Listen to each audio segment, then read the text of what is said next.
Hi there, welcome to Lush Living. Today's topic is just another way to check your posture. It's just an add-on from last week. So, my name is Katie Lush, the creator of Lush Living. Thanks for joining us. All you need is a wall and your body. So, find a wall, come to standing.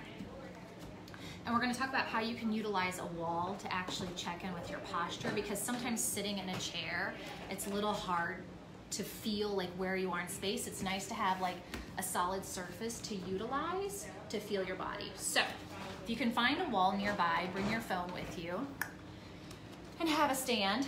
So I am leaning on the wall a little bit so that my feet are probably a good foot away from the wall. And I'm just standing with my weight backed up on my heels and my body touching the wall. You don't need your head to touch. If anything, actually don't let your head touch the wall. Just feel like your bottom, and for a female, your bra line touching the wall, and just breathe. You want to feel like you have a natural lumbar curve in your low back, and just settle. And just breathe, breathe, breathe, and just hang out here for a moment. You can look down your legs and check in with your kneecaps and see, do your kneecaps feel like they're pulled up and tight? Are your thighs and quads kicked on? Or are you able to relax them? So you can pull up and release, pull up and release. You can't really see it in the camera, but I'm squeezing my knees and thighs and relaxing them down. Let's see if you can see. Pull up, release, pull up, release. So when you're standing on a wall, you're trying to give your weight to the wall. So with our very forward society, between driving, computering, everything, we're all very like forward driven. Our eyes are in front of us, things are in front of us, so we tend to lean a bit forward. So just standing on a wall, like neurologically, resets your brain a little bit and gives you the permission to lean back. You've got something secure to physically lean on, and just settle.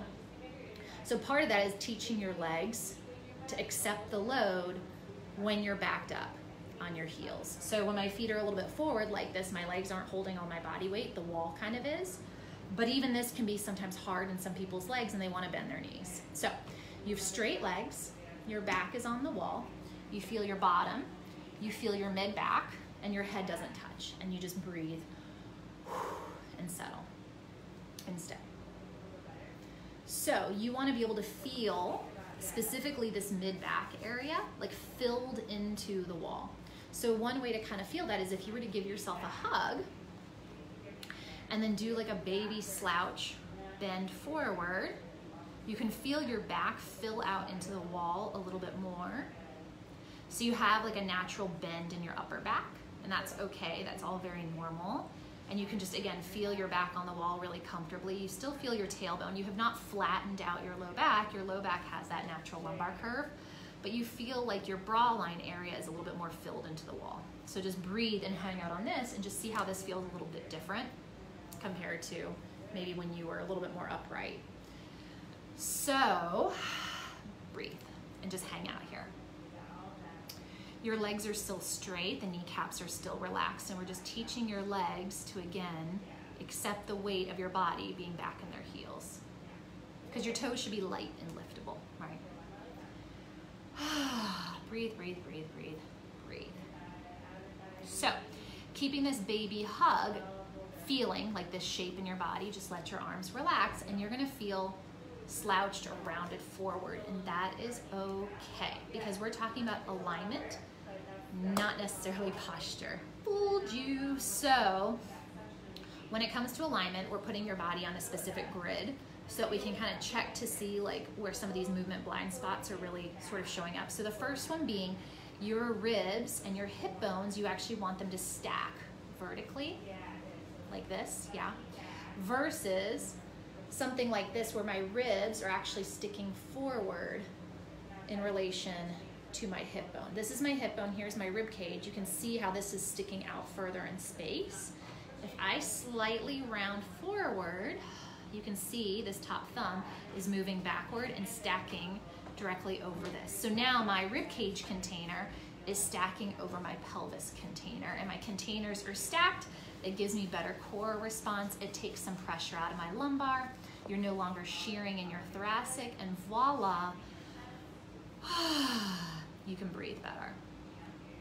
So, to piggyback on last week, posture is aesthetic, alignment is geometry, and so you want to be able to know the difference. If you're choosing to stand very upright, shoulders back, chest up, chin lifted, that's fine. It looks a particular way, especially like if you're presenting at a conference, it might make you feel more confident, but you don't want to hold this posture day in and day out. You want to be able to modulate your body so that you can actually work in alignment. So, utilizing a wall helps. So here we go. You're standing on the wall, your feet are about a foot away, your toes are light, the kneecaps are relaxed, your tail is on the wall, your bra line's on the wall. My shoulders and my head are not on the wall on purpose, because unless I'm going to change my rib cage placement to bring my head back, this container is now going to distort. We want this container on top of this container. Okay, so we want to work the arms as like a separate entity of working to get the head of the shoulder back into the socket, but that's like a different exercise for a different day. But for now, I can do exactly what I was doing in the sitting workshop, which is shrug, twist my palms out, relax the shoulders down, and then relax my hands. And that starts to ooch my shoulder back a little bit, but notice I did not come upright. I stayed in a little bit of that forward bend, and I shrugged, spiraled, shoulders down and wide. Notice I didn't come up, I'm still a little rounded, and then relax. Shrug, spiral, relax, down, shrug, spiral, relax, release. And you can already see my shoulders moving backward in the socket a little bit more. Pretty cool, right? Okay, so mid-thoracic still touching. I'm working on my shoulder placement. All right, so step 2 with the arms, if I want to get my shoulders to come back a little bit, is that external rotation we were playing with, and back. So I do a little twist. Notice I did not do this. I'm not moving my torso up and down. My torso, my bra line is locked on the wall. It's filled out into the wall, and I'm just moving my arms. And get this, if you do this, you will feel your core support turn on. So like, how awesome is that? I'm doing an arm exercise, but my stomach is reflexively turning on. So if you want more core work, part of that is stacking your containers in alignment. Okay. So a little bit of this, you can also see, if I keep repeating, you can start to see my shoulders starting to move back on my chest a little bit and starting to get in a little better position. So I have not moved my torso. I've just played around with some shoulder work, and boom, that's already a little bit better. Okay, so then the forward head posture, because just being in this position, my head is leaned forward. So you can put 2 fingers on your lips, and you think a little bit like a clucking chicken. Like you can slide your head back and forward. So I'm sliding my head back, deliberately making like a baby double chin, right? Okay, so that's stage 1. Stage 2, you do that clucking chicken, you let your head slide back, but if I have my ponytail, I think of pulling my ponytail up to the ceiling. So I'm tractioning the back of my neck, and it causes my chin to slightly nod down. So I think clucking chicken back, but then I also think sliding the back of my skull up to the ceiling, tractioning the back of my neck. So we call that head ramping. So if there's like a ramp that my head is sliding up and back on, that's what I'm trying to do. Now here's the thing. If you play with your head position, did you unfold your rib cage to move your head, right? Did you do something that looked like this? Or were you able to keep your rib cage exactly where it is and just isolate your head? Yeah, so it's a big difference, right? So here we go again about alignment points. If I am trying to move my head and I move my whole torso, that's gonna give me some information of what's happening whenever I move my head all the time. So, trying to keep this container on this container, giving my weight into the wall, getting my shoulders a little bit back and down, and then a little head slide and up, and this is about as neutral as I can get today, believe it or not. So, this is today's body alignment. and you may or may not be probably better than I am, but I still have a pretty decent space between me and the wall. I don't expect my head to touch because that's gonna cause me to distort my rib cage. I don't expect to push my shoulders back because again, now I'm just squeezing my shoulder blades together, which is also, we're not going for this. That's also a distortion. I actually want my blades to be quite broad on my back. I want my arm bone to actually move backward toward the blade, which is a very different experience than just retraction. So let's set it up one more time. You're standing on a wall or against a wall. Your feet are about a foot away from you. Toes pointing straight ahead. Your toes are light and liftable. You're looking down at your knees. You can bob your kneecaps up and down so the legs are straight, but the thighs are relaxed. You're trying to give your weight to the wall. My bottom is touching the wall. My thoracic is filled into the wall. And one way to do that is to give yourself a hug and do a baby slouch, almost like a beginning of a sit-up. And I can feel my upper back a little bit more filled into the wall.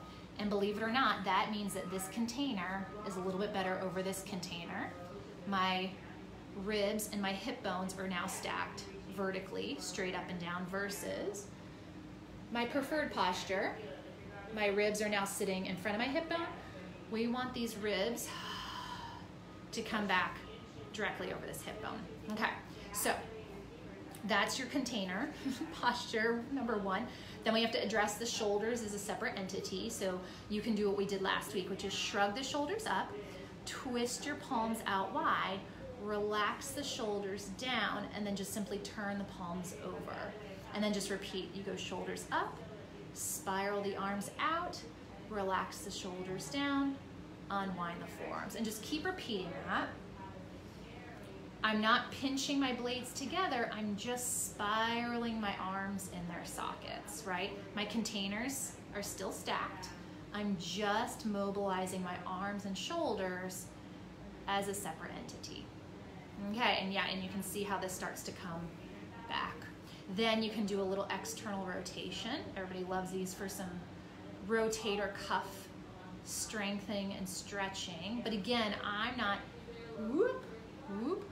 This is sort of everybody's MO. They like to mobilize their rib cage when they think they're mobilizing their shoulders. But if you can pin the rib cage against the wall and try to just isolate the arm in external rotation, it's a very different experience. And like I said earlier, I'm feeling a ton of core work just holding this shape.